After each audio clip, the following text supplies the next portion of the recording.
Hey guys, Raytheon here with another video. Today is Sunday the 12th.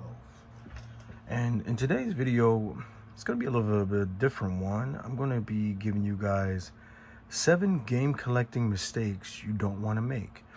Now, these are mistakes that I have done myself, that I've spoken to other collectors, and they've explained to me that they've made these kind of mistakes too.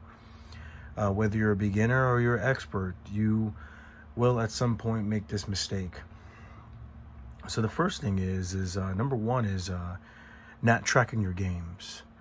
Not having a source where you can relate to track each and every single one of your games that you've bought.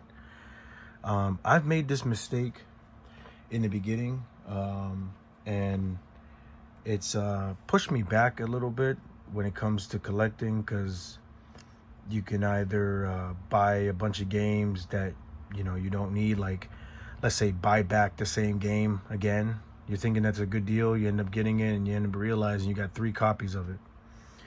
And it's something that you have to actually think about. So there are other sources that you can use. Now, this is not sponsored at any way. If they want to, if any of these companies want to would like to sponsor me, then that'd be appreciated. But GameEye is a free app on the App Store, on Apple's store, that you can buy, that's completely free, where you can track your games. You can take your phone and you scan the back of a game, like this game right here. You scan that code right there, and it'll come up, and you just go through all your games and scan. Also, another one is price charting. Price charting is also free. I use price charting myself to track majority of my pretty much all my GameCube collection, period. So yeah, GameEye and price charting are 2 ones that are free, and there are some other ones that you can use too that do a little bit of a better job, but you got to pay up for it. It might be like $3 or maybe $10 for the membership. I can't remember, but that would conclude number 1. Number 2 is protecting your games, your investment, pretty much. So later on in my collecting journey, especially in the beginning, I would buy games and not, especially if they were really expensive, if they're above $100, I wouldn't put any kind of case or anything on them. And I found out later on, the dust and different debris and something might spill on them, can damage the cover art, or water damage or moisture damage. So, anytime that you're talking about, maybe it just depends on like what you value your game for. Especially me, if it's $80 and up, I kind of want to put a case or something on it. You can go on Amazon, you can go on Collector Protector website. None of these are sponsored, by the way. You can go to I think it's Retro Protection or something like that, and you can buy these cases and stuff for Game Boy Advance, PlayStation, GameCube, and these cases right here, and you can just get them in there. They also sell baggies too. You can put your games in baggies, and you can get like 100 for maybe $4 or $5, and put your games in the little baggies and put them on the shelves if you want to make that a cheaper alternative. The next thing I want to say is you want to make sure that this is a big mistake that I made in the very beginning, is buying a bunch of games and not buying the games that I want to play. I would just only solely buy games for, the FOMO craze, or just because it's a higher dollar item, or if it's expensive. You want to stray away from that, and it can make you go down this rabbit hole of just buying a bunch of games that you're never ever going to play at all in your lifetime. So you want to make sure that you're buying games that you actually like and actually want to play. I'm a very big on Pokemon. I love Dragon Ball Z games, and I love Soul Calibur. So I have all these staples in my collection to play at any given time. The next thing I want to say is you don't want to treat your games as an investment. And this is something that I have obviously gotten to some point where I treated it like an investment. And when I was reselling for, I want to say it's about a year and a half to maybe 2 years, it was not consistently. I was selling on Whatnot. I was also selling on Mercari a little bit, just pretty much doing the whole staple of buying certain games, flipping them to achieve the games that I actually really wanted.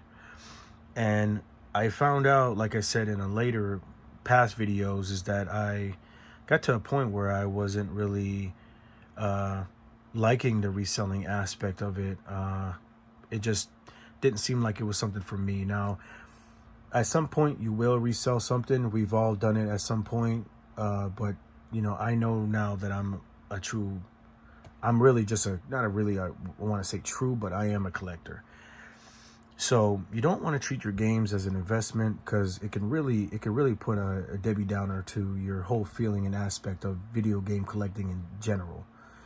You want to treat them as what they're intended for, just playing, you know. So and just remember, you know, if you're treating them like an investment, maybe you'll be more of a reseller type of portion, somebody that likes to flip stuff. And some people get to that basis at some point. Number 5, I want to say, would be, you want to look at your options of a game. Perfect example right now, I have Dragon Ball Z Budokai 2 for the PlayStation 2.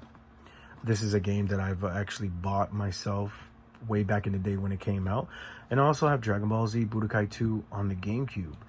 Now, what I mean by weighing out your options, you want to make sure that if there's a certain franchise, or if there's a certain game that you're trying to play on, whether it be PlayStation 2, Xbox, or GameCube, you want to do your research and look to see if there might be a cheaper alternative for you, rather than getting it on a certain platform. Me, I'm going for a complete North American GameCube set. That's just my goal, what I want to do. Everybody's goals are different, but I already had this game before I started collecting for the GameCube, but now I have 2 copies.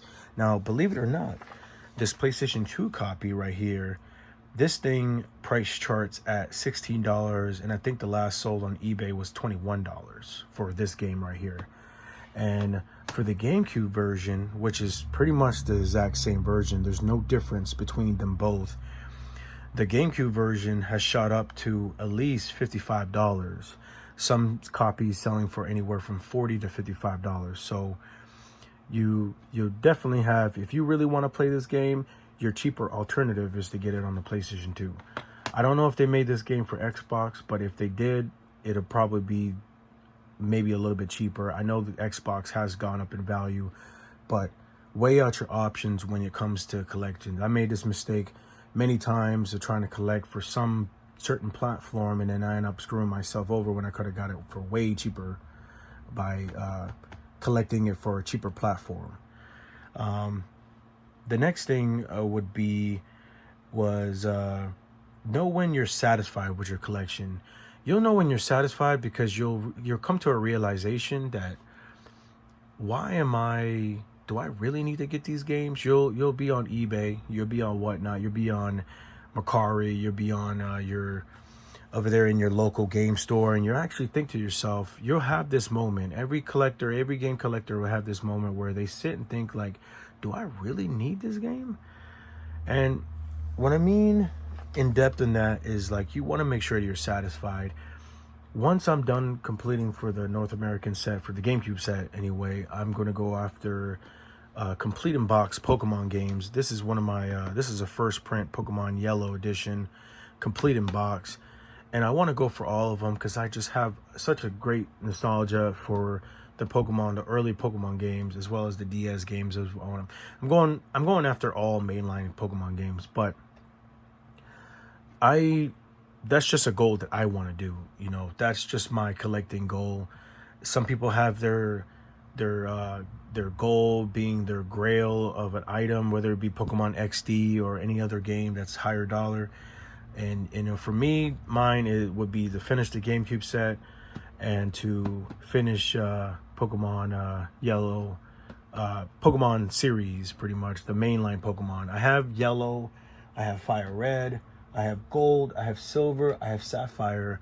I'm missing red and blue, and I'm missing some other ones, but you know, once I start to purge my collection, I think I can be able to afford them.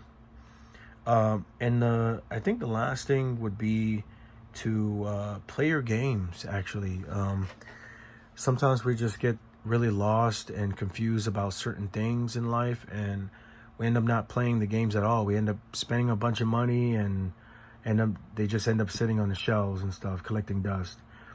And you know, you have to make the decision as a collector, as a game collector, to know when it's time to move on from certain games that are not going to fulfill you or have any fulfillment or have any nostalgia with it. You know, I have nostalgia with all these games here because I've played all of these games, and you want to kind of purge out your collection. And this is a bonus one. You know, I'll give you 8 tips. You want to make sure that you get to a point where you can purge your collection. And what I mean by that is you want to go through your collection and see what you're not playing, what you are playing, and take those things out and sell those games, give them away, whatever you want to do. You want to do that regularly, because you end up with a bunch of games that you're really not going to play. At some point, once I'm finished the GameCube set, I will get to a point where I will start to purge certain games and stuff out of it. The sports games, the games that I don't really care about. And that's it. It's gonna come. It's just gonna happen sooner or later. So, you know, you always want to do that because you want to have a fresh start. You only want to have the stuff that you really care about, and know when you're satisfied with the games that you have. This has been Raytheon. It's good talking to you guys. I love talking about topics like these. I give you guys at least 7 or 8 tips in this video, so you guys make the decision for yourself. If you got any questions, concerns, leave them down in the comment section. You guys have a fantastic remaining of your week. Peace.